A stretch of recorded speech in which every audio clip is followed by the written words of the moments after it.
Välkomna tillbaka.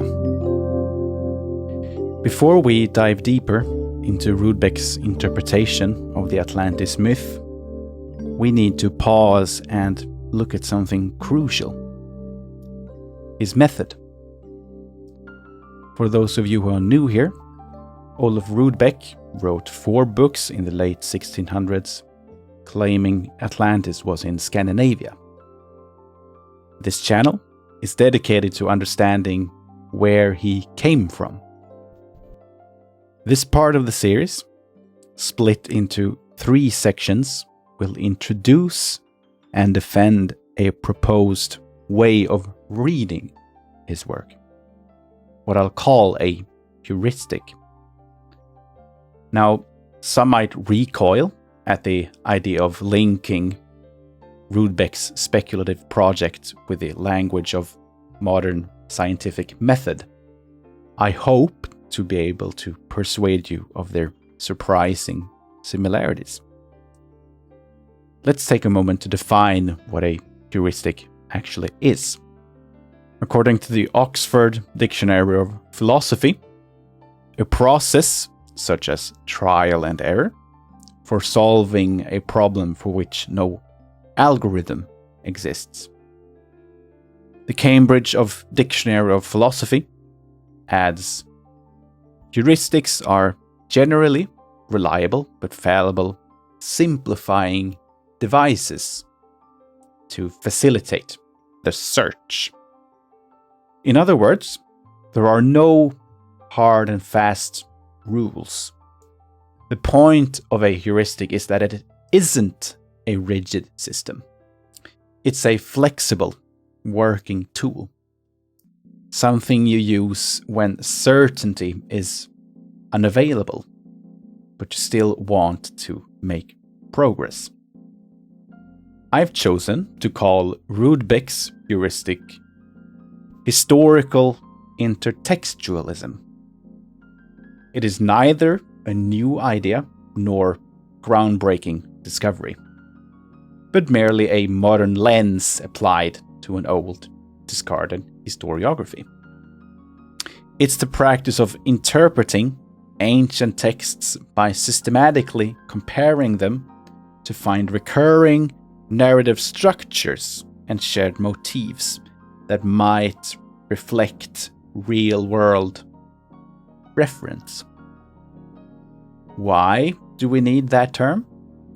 Because Rudbeck's interpretations and others of the same ilk often appear circular and do indeed have lots of interpretive freedom, leading to conflicting conclusions. When a description doesn't quite fit Scandinavia, Rudbeck adjusts it.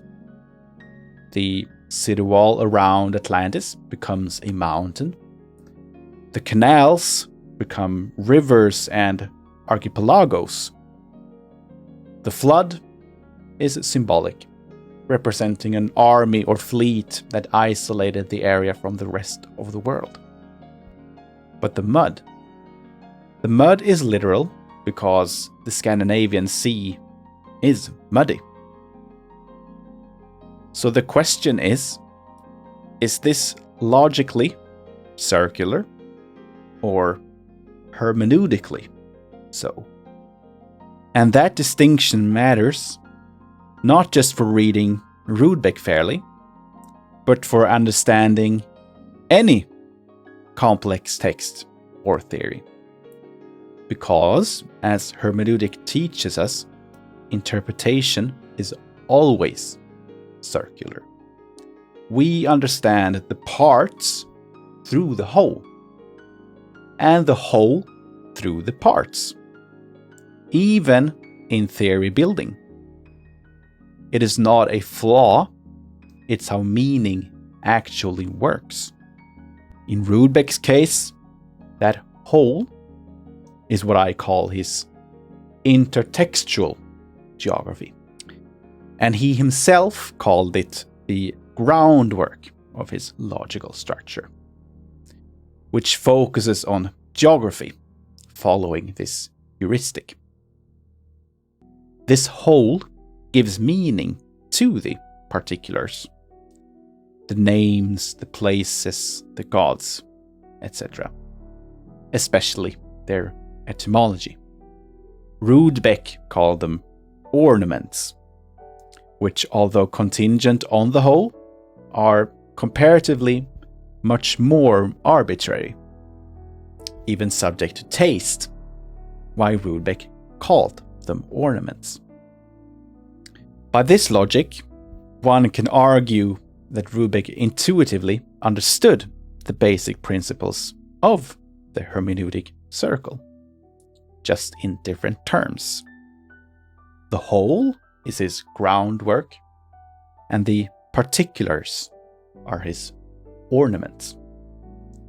But for the method to work, that whole needs to be coherent to justify this as a heuristic, which will be the next part of the series.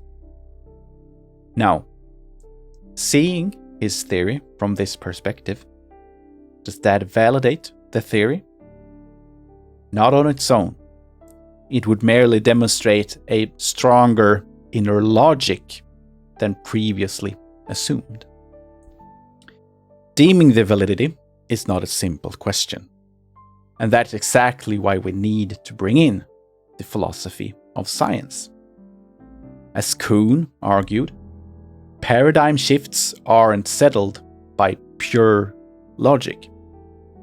And by the same reasoning, what looks like circular logic in one paradigm may look like useful heuristic work in another.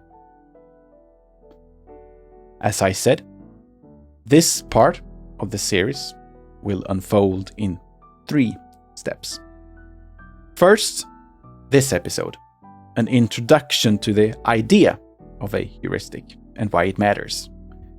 In the next episode, we'll analyze what I call his intertextual geography, his attempt to anchor mythological place names in real-world Scandinavia via this heuristic. This is basically his whole in the hermeneutic circle, the framework by which he understands the particulars. And finally, we'll look at Rudbeck's interpretive methods and test whether they follow this heuristic logic.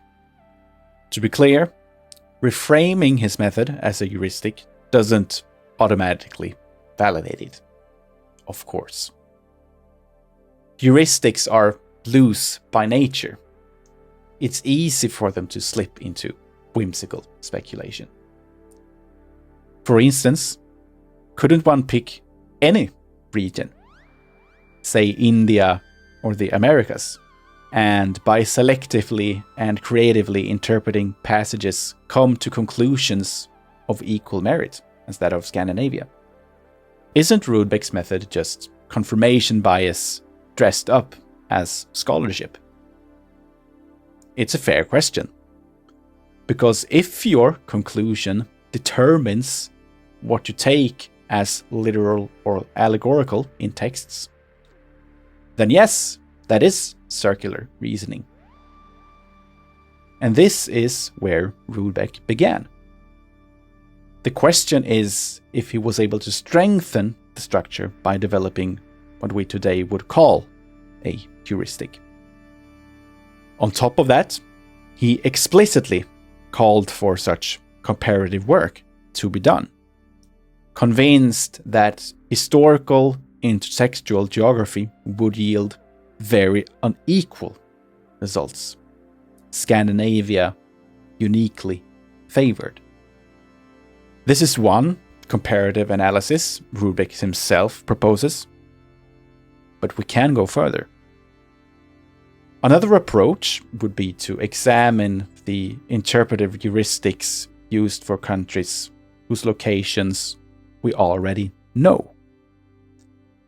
Because here's the thing, every historical geographical identification involves explaining what does not fit. There are always things that do not fit. And as the majority descriptions fit, The few that don't are easily explained as allegorical or mistakes. Rudbeck's explanations may be bold, but they're not different in kind, only in degree. And that's where my argument comes in. I'm suspecting that the degree of interpretive alignment between Plato's Atlantis and Sweden is relatively consistent with the time period.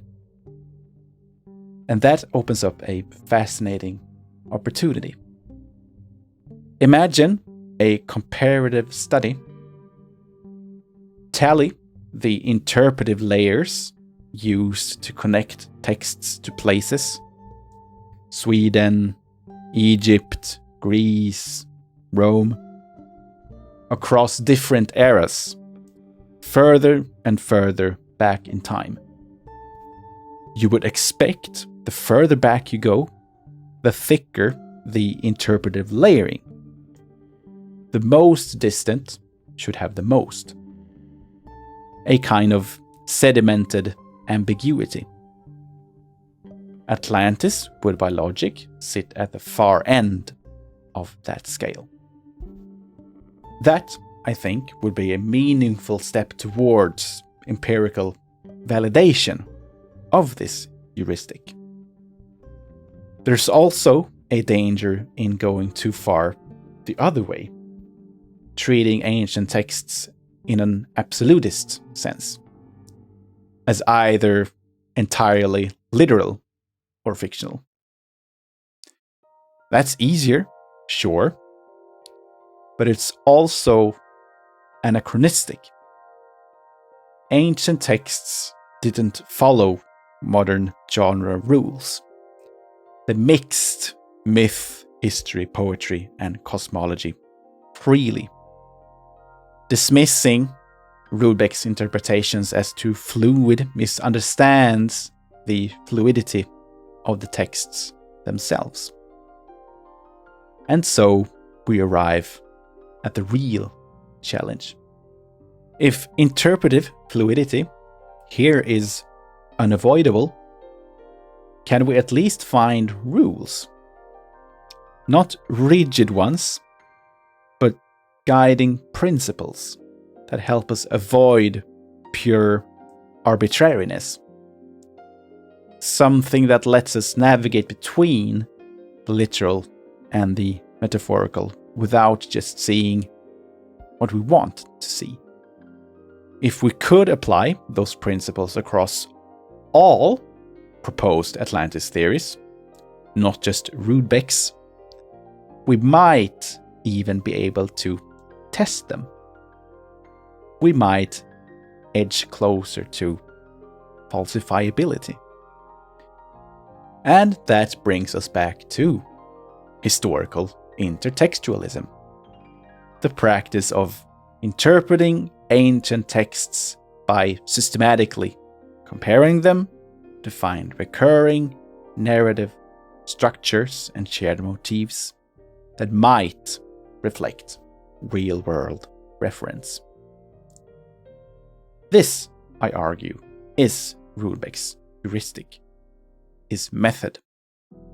Now, many would be critical of this approach as it assumes ancient sources are reliable where they are not. The problem is that their interpretive framework does not even consider this approach, leading to a different set of verification claims of what is true and not in the texts. And as they reject it from the get-go, they will never see the verifications of historical intertextualism as valid, a catch-22. The method is dismissed because its conclusions don't align with assumptions of a framework that never gave it serious consideration to begin with. As I said earlier, truth exists on a spectrum of clarity. Most historical truths aren't crystal clear facts. They are nestled within interpretations of the available sources. And on this, practically all historians agree, at least in principle. So the danger then isn't in including difficult or uncertain interpretations. It's in excluding them. Because when you ignore the interpretive layers, however murky, you increase your chances of missing the truth entirely. On that note, I end this part. Next, we will look at Rudbeck's hole in the hermeneutic circle. What influenced his particular interpretations? What is his heuristic intertextual geographic conclusion? Thank you for watching, and I will see you in the next one.